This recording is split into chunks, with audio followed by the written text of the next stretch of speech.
O rei Saul estava desesperado porque tinha combinado uma guerra com os filisteus, povo que era o adversário número 1 de Israel.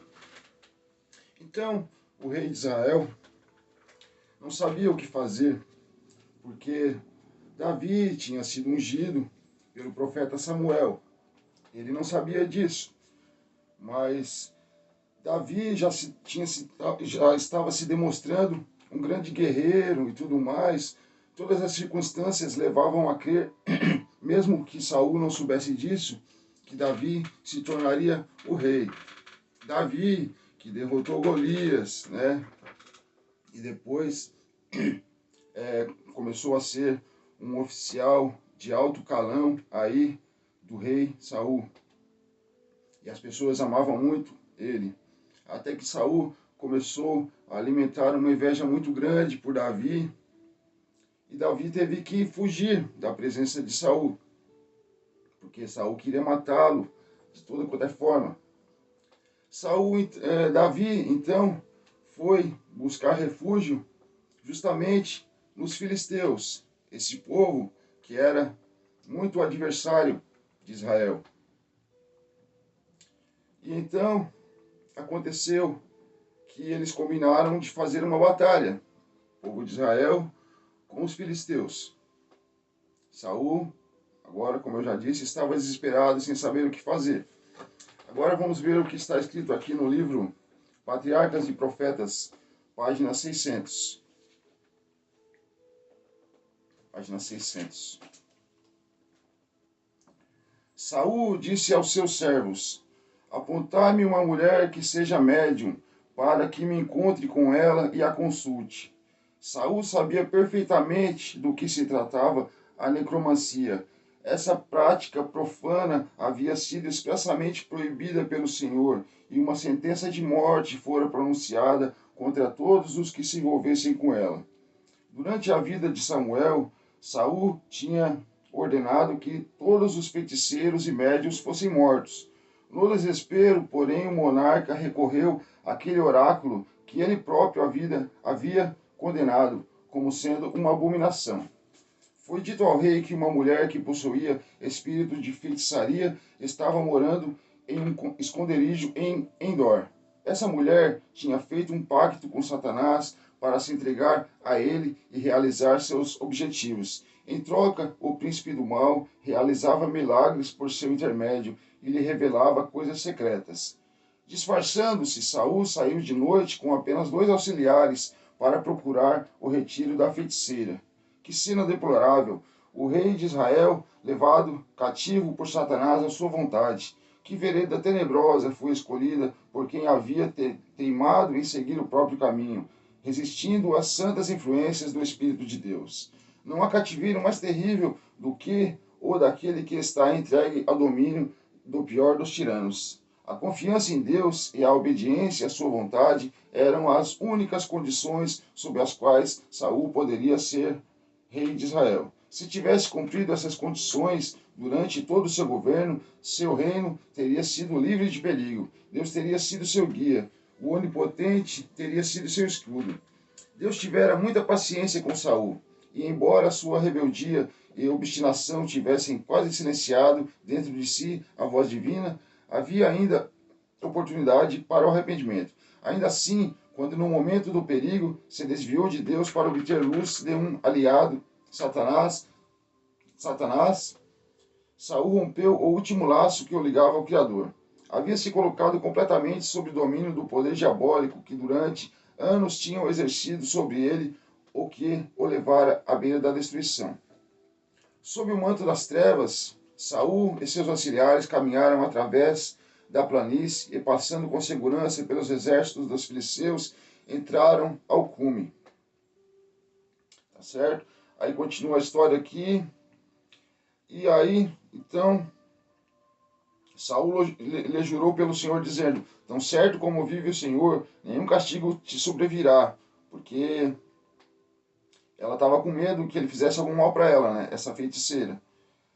E daí ela perguntou quem te farei subir, né? Quem que eu vou ser médium para ti? E ele disse, você me fará subir, Samuel. Eu quero conversar com Samuel, porque Samuel já tinha morrido, né? Ele queria conversar com Samuel, ele queria conversar com Samuel, rei Saul, para ter alguma, algum, alguma coisa que fosse ajudar ele, né? Não foi o santo profeta de Deus que apareceu com o poder do encantamento, de uma feiticeira. Samuel não estava presente naquele antro de espíritos maus. A aparência sobrenatural foi produzida apenas pelo poder de Satanás. Para ele, foi tão fácil assumir a forma de Samuel como mais tarde foi assumir a forma de anjo de luz ao tentar a Cristo no deserto. Porque quando Jesus jejuou 40 dias, ao final destes, ele teve fome. E aí então apareceu Satanás para ele, a Bíblia fala, né? Mas a Bíblia não deixa claro, mas a gente, como estuda aí as coisas, a gente sabe que se Satanás aparecesse na forma como ele realmente é, né? Seria muito simples. Essa conversação que eles tiveram não faria sentido, né? Mas como que Jesus soube que não era Satanás? Porque o anjo apareceu para Jesus e falou assim: se tu és o filho de Deus, transforma estas pedras em pães. Aquele se, né, criou uma dúvida na cabeça de Jesus. Como se? Ele tinha acabado de sair do batismo, né? E ele viu o Espírito Santo descer em forma de pomba. E ele ouviu, não só ele, como todas as pessoas ao redor, ouviu uma voz do céu que dizia: este é o meu filho amado em quem me comprazo. Então ele tinha certeza disso, ele não podia alimentar dúvidas de que ele era realmente o filho de Deus. E foi isso que ele fez. Ele disse: não só de pão viverá o homem, mas de toda a palavra de Deus, né? E aí a história continua, né? Só abrindo um parênteses aqui para explicar isso. Tá certo? Então, né? Mais tarde foi assumir a forma de anjo de luz ao tentar a Cristo no deserto. As primeiras palavras da mulher sob o poder do seu encantamento foram dirigidas ao rei: por que me enganaste? Pois tu mesmo és Saul. Assim, o primeiro ato do espírito mau que personificou o profeta foi se comunicar secretamente com aquela ímpia mulher, para avisá-la do engano que havia sido praticado para com ela. A mensagem do suposto profeta a Saul foi: por que me inquietaste fazendo-me subir? Então disse Saul: muito angustiado estou, porque os filisteus guerreiam contra mim, e Deus se desviou de mim e já não me responde, nem pelo ministério dos profetas, nem por sonhos. Por isso te chamei, para que me reveles o que devo fazer. Enquanto Samuel estava vivo, Saul desprezava seus conselhos e ressentia-se a seu respeito. Agora, porém, na hora de sua angústia e calamidade, sentia que a orientação do profeta era sua única esperança.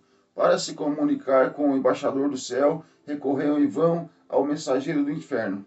Saul tinha se colocado totalmente sob o poder de Satanás.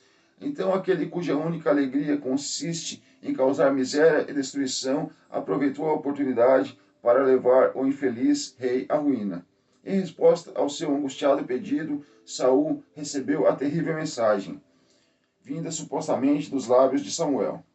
Por que, pois, a mim me perguntas, visto que o Senhor te desamparou e te fez teu inimigo? Porque o Senhor fez para contigo, como por meu intermédio ele te dissera: tirou o reino da tua mão e o deu ao teu companheiro Davi. Como tu não deste ouvido à voz do Senhor e não escutaste o que ele, no furor da sua ira, ordenou contra Amaleque, por isso o Senhor te fez hoje isto. O Senhor entregará também a Israel contigo nas mãos dos filisteus. Então, o propósito de Satanás aqui, na verdade, quem decidiu ir lá e procurar essa necromante foi Saul, né? Mas Satanás aproveitou essa oportunidade para destruir ainda mais os sonhos, as coisas de Samuel, assim, né? As expectativas, tudo que ele já estava virado uma traça ali humana e tudo mais. Foi mais para baixo ainda, né? Satanás deixou ele mais para baixo ainda. Certo? Então essa aqui foi um pouco da história, né? A história de quando Saul foi consultar essa necromante, né? Essa médium, né? Que falava com os mortos. A Bíblia deixa bem claro, lá na lei de Moisés, que estas pessoas que praticam estas coisas, elas deveriam ser botadas no meio da população e cada um pegar uma pedra e matar essas pessoas a pedradas. Era uma prática muito, muito, muito, muito sem perdão naqueles tempos. Porque é uma coisa erradíssima, né? Sabemos também que lá no Jardim do Éden, Satanás usou a serpente como médium. Um animalzinho ali inofensivo, tal. A serpente, ela não é como é hoje em dia. A serpente era um ser magnífico, um ser que voava, um ser que resplandecia à luz do sol e fazia que ela brilhasse com várias cores. Era um ser magnífico, um ser belíssimo. E Satanás usou esse animal como médium.